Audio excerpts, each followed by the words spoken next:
It's not easy to organize a marathon. You need to get permits to use the roads. You need to plot out a course. You need to find vendors and sponsors and volunteers and safety professionals and, above all, runners. As awful as it sounds, the bombing at the Boston Marathon helped bring attention to road races. People want to run to show their solidarity. This is all over the Western world, mind you, not just the US. That's when my partner and I got the idea to put on this race in Belfast. He's from there, I love the city, and what a better location to conduct a marathon than a place with the word fast in the name. Marketing writes itself. The Belfast City Council approved the marathon pretty quickly. It didn't conflict with any other road event, and Belfast is going to do some citywide healthy living campaign. So another road race only helped draw attention to it. As online registrations for the marathon trickled in, I tackled the sponsorship duties. My partner has enough money to conduct the event on his own if he wants, but it's obviously much better to have sponsors. It's not only the money we're after, but gear, food, tents, and all that stuff. It was slow going for a while, but it started to pick up after we got Applied Dynamics on board. Companies like the idea of having their name on the same t-shirt as Aptin. Aptin didn't contribute much money, only $1,000, but they promised to send a few thousand of their newly developed fruit vegetable nut bars they were planning to release next year.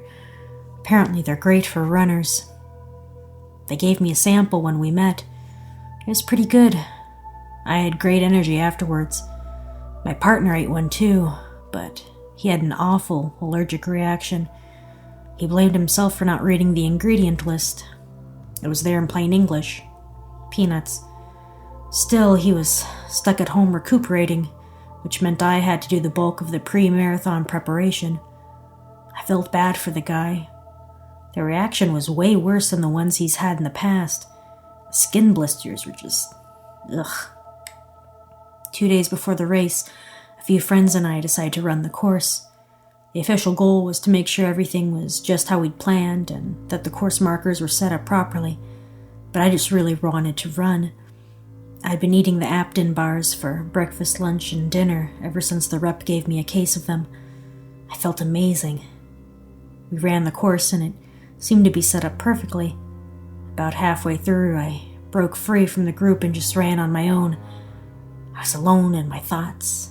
Before I knew it, I was crossing the finish line with a personal record time. I wanted to be elated. I wanted to brag to my partner that I'd just beaten his personal best too. But it didn't seem right. I just learned he'd been hospitalized again.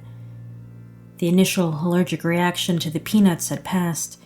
His doctors were confused because none of the residual allergens should have been in his system after all that time. But still, his condition worsened. They tested him with all the different ingredients listed on the bar, all but one, something called MR332D. When his doctors contacted Aptin to find out what it was, they were told it was a proprietary blend of mushroom extracts. That seemed to put the doctors even more on edge. Aptin wasn't forthcoming about the types or quantities they used in the bar. Still, no one else who'd consumed the bars exhibited any problems whatsoever, as far as I know. As the hospitals fought over the phone with Aptin to get the names of the mushrooms, my partner's condition worsened. As difficult as it was for me to see him suffering, he wanted me to keep working on the marathon. It was important to him that the race went on as planned.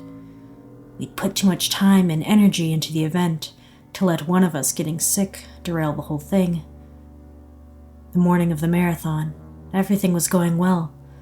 The volunteers were out on the course, setting up the water tables. The medical tents were erected and the vendors were getting their products out. Got a call from my partner. He sounded better than he had in days. He said he was coming to the race. I was in shock. The day before, when I had visited, he had looked utterly horrible, like death's door horrible. I asked if he was sure, and he told me the worst was over. he'd get there just in time for the start. We hung up and I kept preparing. The area where the runners picked their bibs with the numbers was right next to the Apton tent. They were giving out the bars left and right. The runners loved them. Some even came back for more to carry with them as they ran. Apton obliged and gave them all they wanted.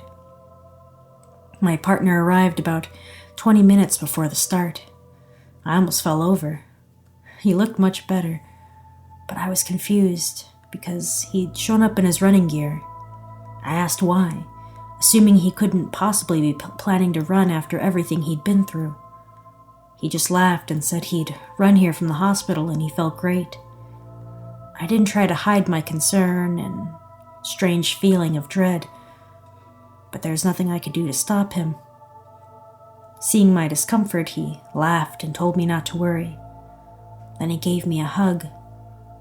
His skin felt strange. A little while later, we had the countdown.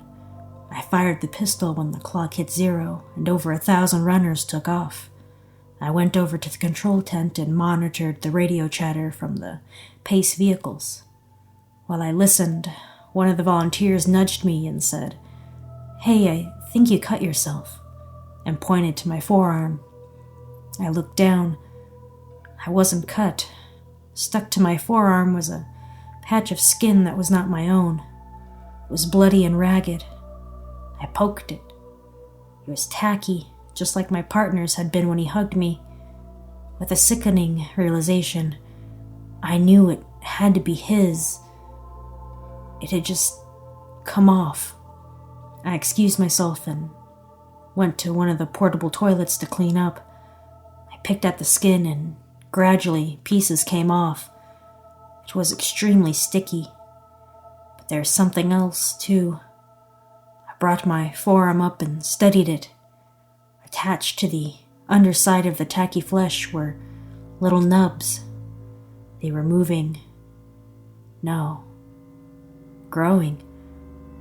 And they looked a lot like stringy white mushrooms. Hi, this is Amori. I hope you enjoyed that reading. Please subscribe for even more stories every Thursday, Friday, and Saturday.